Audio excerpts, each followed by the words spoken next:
sepasang sejoli di Sleman kubur bayi hasil hubungan gelap di kebun pisang.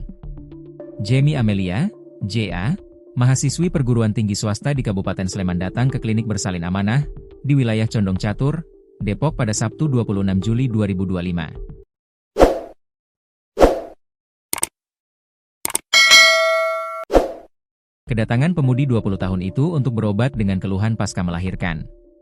Namun ada yang aneh, perempuan muda tersebut datang sendiri, tanpa membawa bayi yang baru dilahirkan.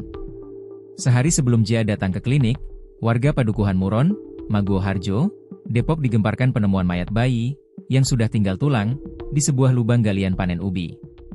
Polisi yang sedang menyelidiki kasus tersebut mencurigai Jia adalah ibu dari bayi malang tersebut. Polisi bergerak mengumpulkan keterangan dari bidan klinik, tentang sosok Jia.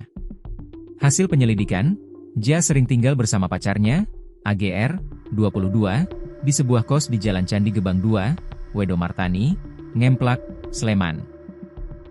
Polisi mendatangi kos tersebut dan meningkatkan metode penyelidikan, termasuk menggunakan teknik wawancara untuk mengetahui lebih detail aktivitas penghuni kos. Petugas berhasil mengantongi informasi penting yang mengarah dugaan tindak pidana. Jia berobat ke klinik amanah Condong Catur karena baru saja melahirkan seorang bayi laki-laki. Tetapi diduga ditelantarkan yang mengakibatkan bayi meninggal dunia. Mayat bayi kemudian dikubur di sebuah kebun pisang. Saat itu, mayat bayi sudah dikubur oleh seorang laki-laki yang merupakan pacarnya di kebun pisang.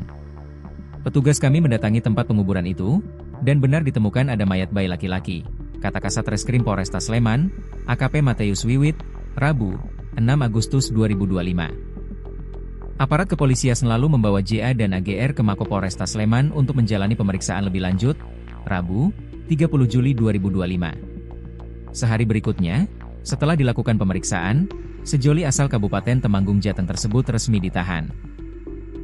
Polisi menjerat pasangan yang belum menikah itu atas sangkaan penelantaran dan kekerasan terhadap anak yang mengakibatkan korban meninggal dunia. Mereka diduga bersama-sama menelantarkan anak sebagaimana diatur pasal 77B Yungto 76B dan atau kekerasan anak 80 Yungto 76C Undang-Undang RI Nomor 23 Tahun 2002 tentang Perlindungan Anak, Yungto pasal 55 KUH Pidana. Ancaman hukumannya 15 tahun penjara, kata dia. Lahir di kamar mandi. Kasubnit Perlindungan Perempuan dan Anak, PPA, Satreskrim Polresta Sleman, Ibda Arumsari, mengatakan berdasarkan hasil olah TKP dan menggali keterangan para pelaku, bayi dilahirkan oleh JA di kamar mandi kos pacarnya di Wedomartani. Saat dilahirkan, kondisi bayi normal bahkan menangis. Akan tetapi, bayi diduga ditelantarkan, karena pasangan muda tersebut syok, belum menikah namun sudah mempunyai anak. Bayi meninggal dunia 1 jam setelah dilahirkan dan dikuburkan. Dalam keterangan medis, meninggalnya bayi ada unsur kekerasan. Tapi itu masih kami dalami, kata Arum.